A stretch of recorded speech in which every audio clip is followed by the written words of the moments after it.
Hello everyone, welcome to study time. कैसे हैं आप सभी। तो दोस्तों आज इस वीडियो में मैं क्लास 8 का साइंस का चैप्टर नंबर 9 यानी कि प्रकाश का जितना सारा एमसीक्यू है सब का सब लेके आया हूं।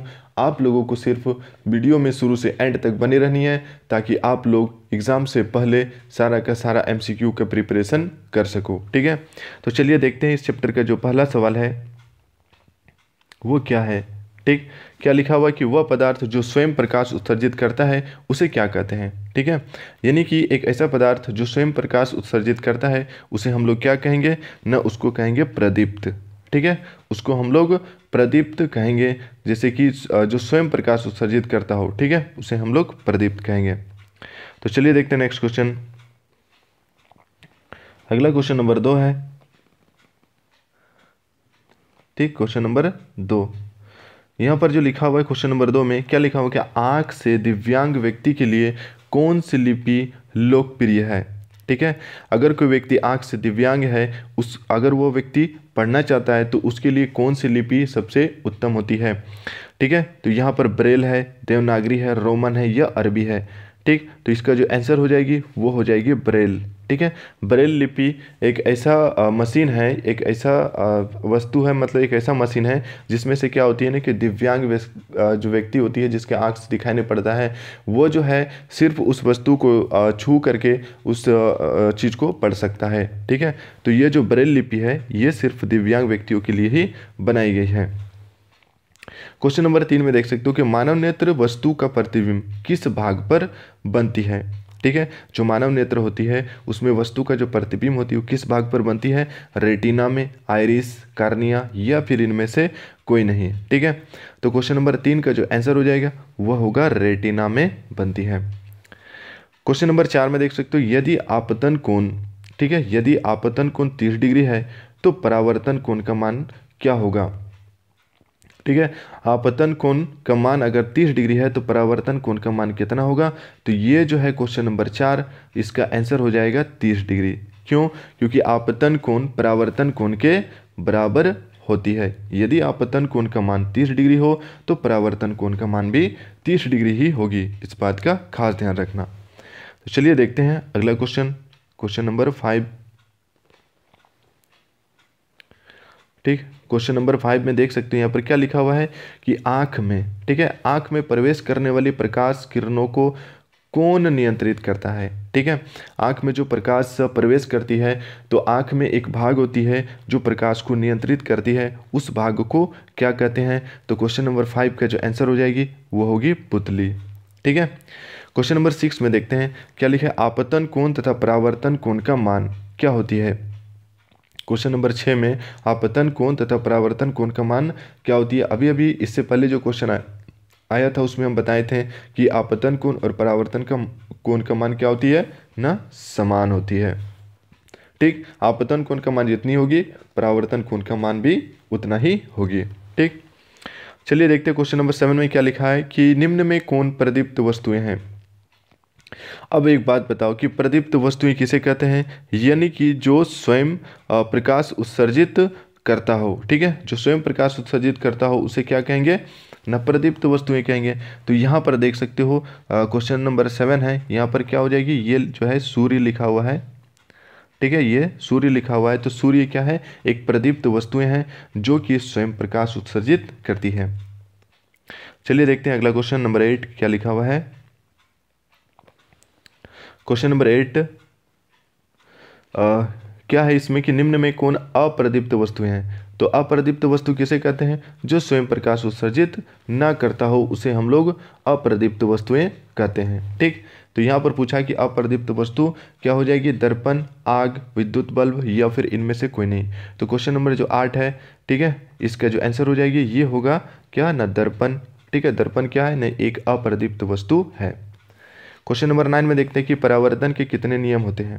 ठीक, क्वेश्चन नंबर 9 में क्या लिखा है कि परावर्तन के कितने नियम हैं न, परावर्तन के 2 नियम हैं। ठीक, क्वेश्चन नंबर 10 को देख सकते हो क्या लिखा है कि जब प्रकाश की किरण समतल दर्पण पर लंबवत दिशा में आपतित होती है तो आपतन कोण का मान कितना होता है।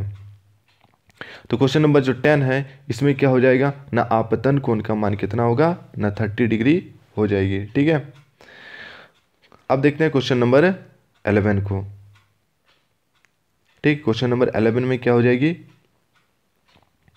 यहाँ पर देख सकते हो क्वेश्चन नंबर 11 के समतल दर्पण से बना प्रतिबिंब होता है। ठीक, समतल दर्पण से बना प्रतिबिंब कैसा होता है, आभासी, वास्तविक, सामने या फिर इनमें से कोई नहीं।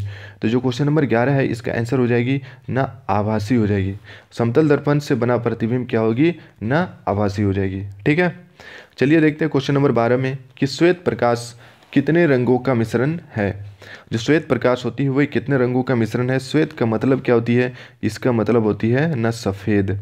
ठीक है, जो सफ़ेद होती है इसी को हम लोग क्या कहेंगे, ना श्वेत प्रकाश कहेंगे। ठीक, तो ये जो है श्वेत प्रकाश, इसमें कितने रंगों का मिश्रण होती है। क्वेश्चन नंबर 12 में इसका जो आंसर हो जाएगी न 7 रंगों का मिश्रण है, इसीलिए इसको हम लोग श्वेत प्रकाश कहते हैं, यानी कि सफ़ेद प्रकाश कहते हैं। क्वेश्चन नंबर 13 को देख सकते हो, क्या लिखा है कि बहुमूर्तिदर्शी के निर्माण में कितने समतल दर्पण का उपयोग होता है। ठीक है, तो जो है क्वेश्चन नंबर 13 का आंसर हो जाएगा ना 3 समतल दर्पण का उपयोग होता है बहुमूर्तिदर्शी के निर्माण में। देखते हैं अगला question, question number 14। Question number 14 में क्या लिखा हुआ है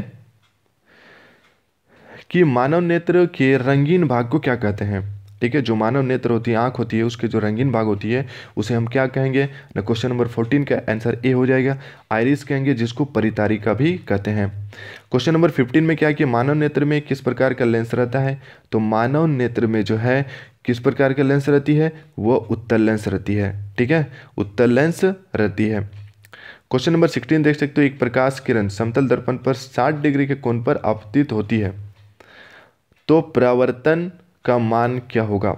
ठीक है, क्वेश्चन नंबर 16 इसका आंसर हो जाएगा 60 डिग्री, यानी कि आपतन कोण जो है परावर्तन कोण के बराबर होती है। ये हमने पिछला क्वेश्चन में पढ़ चुके हैं। अगर इसका मान 60 डिग्री है तो जो है परावर्तन कोण का मान भी 60 डिग्री ही होगी। ठीक, चलिए देखते हैं अगला क्वेश्चन, क्वेश्चन नंबर 17।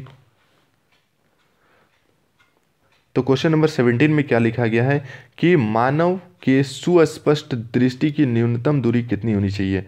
अब ये क्वेश्चन का मतलब क्या हो गया कि यानी कि मानव जो निकटतम दृष्टि कितनी होनी चाहिए देखने के लिए, यानी कि अगर हम बुक पढ़ रहे हैं या पेपर पढ़ रहे हैं तो उसमें हमारे आँख से उस बुक की या फिर पेपर की दूरी कितनी होनी चाहिए। ठीक है, न्यूनतम दूरी कितनी होनी चाहिए। अधिकतम तो अनंत होती है, लेकिन न्यूनतम की बात करें कम से कम दूरी होनी चाहिए 25 सेंटीमीटर। इससे नज़दीक नहीं होनी चाहिए, नहीं तो आपके आँख में इफेक्ट पड़ सकती है। ठीक है, क्वेश्चन नंबर 18 में देख सकते हैं कि आइरिस में स्थित छोटे छिद्र को क्या कहते हैं। ठीक है, आइरिस में स्थित छोटे से छिद्र को क्या कहते हैं। तो क्वेश्चन नंबर जो 18 है इसका आंसर हो जाएगा ना पुतली कहते हैं आइरिस में स्थित छोटे से छिद्र को। ठीक, चलिए देखते हैं नेक्स्ट क्वेश्चन नंबर 19 में क्या लिखा हुआ है। क्वेश्चन नंबर 19 कि लिखा कि अगर दो समतल दर्पण 90 डिग्री के कोण पर रखे हो तो उनके बीच रखे वस्तु के प्रतिबिंब की संख्या कितनी होगी। ठीक है, तो क्वेश्चन नंबर 19 का जो आपका आंसर हो जाएगा वो हो जाएगा 3। ठीक, क्वेश्चन नंबर 20 में देख सकते हो, इसमें क्या लिखा है कि किस प्रक्रिया के कारण श्वेत प्रकाश 7 रंगों में विभक्त हो जाती है। विक्षेपण प्रक्रिया, परावर्तन, अपवर्तन या फिर विवर्तन। तो क्वेश्चन नंबर जो 20 है इसका आंसर हो जाएगा न विक्षेपण प्रक्रिया के कारण क्या होती है, न श्वेत प्रकाश जो होती है वे 7 रंगों में विभक्त हो जाती है। चलिए देखते हैं नेक्स्ट क्वेश्चन क्या लिखा है यहाँ पर क्वेश्चन नंबर 21 में कि आपतन कोण परावर्तन कोण के बराबर होती है। ठीक है, आपतन कोण परावर्तन के कोण के बराबर होता है सदैव, कभी कभी, विशेष दशाओं में या फिर कभी नहीं। तो क्वेश्चन नंबर 21 का आंसर हो जाएगा, ये हो जाएगा ए नंबर, यानी आपतन कोण परावर्तन कोण के बराबर होती है, ये सदैव के लिए होती है। ठीक है, क्वेश्चन नंबर 22 को देख सकते हो, यहाँ पर क्या लिखा है कि किसी पृष्ठ पर पड़ने वाली प्रकाश किरण को क्या कहते हैं। ठीक है, किसी पृष्ठ पर पड़ने वाली प्रकाश किरण को क्या कहते हैं। तो क्वेश्चन नंबर जो 22 है इसका आंसर हो जाएगी ना ऑप्शन नंबर बी, यानी कि आपतित किरण कहते हैं। किसी पृष्ठ पर पड़ने वाली प्रकाश किरण को आपतित किरण कहते हैं। चलिए देखते हैं अगला question, question number 23। Question number 23 में क्या है कि यहाँ पर एक फिगर दिखाया गया है। कि नीचे दिए गए चित्र ए बी सी के परावर्तक सतह पर प्रकाश की किरणें पड़ती है। ठीक है, परावर्तक सतह ए, परावर्तक सतह बी और परावर्तक सतह सी। बताइए कि किस सतह पर आपतन कोण परावर्तन कोण के बराबर होगा। तो क्वेश्चन नंबर जो 23 है इसका जो आंसर हो जाएगी, यानी कि इसका जो आंसर है ए, बी और सी। ठीक है, इसका जो सभी तीनों सतहों पर, ठीक है, तो सभी तीनों सतहों पर, यानी कि केवल ए पर, ए और बी दोनों पर, केवल बी और सी पर, यानी कि ए, बी और सी तीनों पर होगी। इसका जो आंसर होगा ए, बी और सी। ठीक, चलिए देखते हैं नेक्स्ट क्वेश्चन, क्वेश्चन नंबर 24। ये इस चैप्टर का जो लास्ट क्वेश्चन है, इंपॉर्टेंट क्वेश्चन, ये क्वेश्चन नंबर 24 है। क्या लिखा हुआ है कि नेत्र के रेटिना पर बना प्रतिबिंब वस्तु के हटाए जाने के बाद रेटिना पर बना रहता है। कितना देर के लिए बना हुआ रहता है ना, वह हो जाएगा क्वेश्चन नंबर 24 का जो आंसर है ना 1/16 सेकंड तक बना हुआ रहता है।